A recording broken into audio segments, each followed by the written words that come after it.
যখন আবদুল্লাহ বিন সৌদ ক্ষমতায় বসে, ওই সময়ে দুনিয়ার সবচেয়ে বড় শক্তি উসমানীয় খেলাফত ছিল।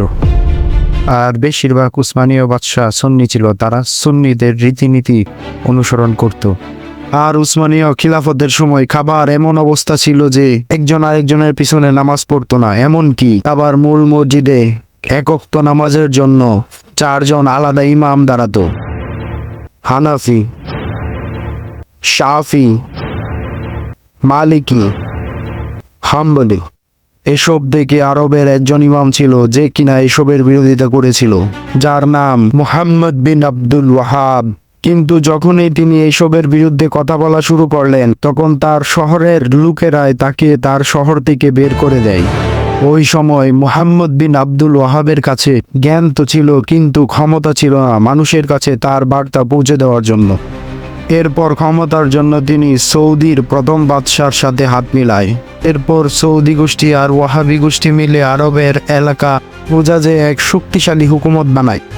এখন সৌদি গোষ্ঠীর একটি শক্তিশালী হুকুমত তো তৈরি হয়েছে, কিন্তু তারা উসমানীয় হুকুমতের সামনে দাঁড়ানোর ক্ষমতা হয়নি, কারণ তখনও উসমানীয় খিলাফত মুসলমানদের সবচেয়ে বড় ক্ষমতা ছিল।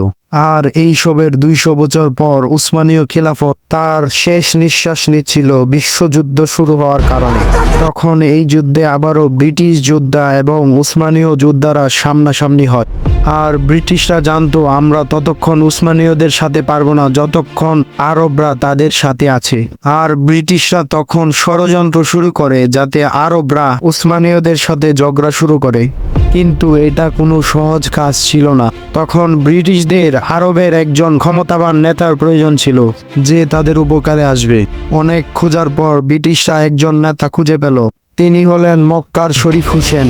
সে কোনো সাধারণ মানুষ ছিল না, তিনি রাসূলুল্লাহ সাল্লাল্লাহু আলাইহি ওয়াসাল্লামের বংশধর ছিল এবং একজন অনেক বড় দায়ী ছিলেন। ব্রিটিশরা শরীফ হোসেন এবং আরবদের সাথে এক ওয়াদা করে, তারা যদি উসমানীয়দের সাথে যুদ্ধে জিতে যায়, তারা তুরস্কের থেকে খিলাফত এনে তারা আবার আরবকে ফিরিয়ে দিবে।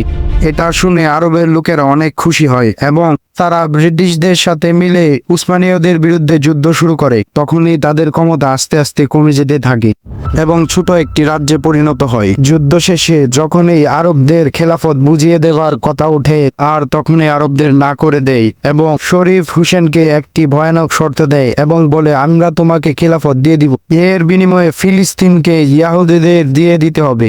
এই কথা শুনে শরীফ হোসেন ইংরেজদের এই অফার ছিঁড়ে ফেলে। তা দেখে ইংরেজরা অনেক রাগ উঠে যায় এবং বলতে শুরু করে, এই সাধারণ আরবিয়ানের এত বড় সাহস যে আমাদের বিরোধিতা করে। কিন্তু শরীফ হোসেন ফিলিস্তিনকে ইহুদিদের হাতে তুলে দেয়নি।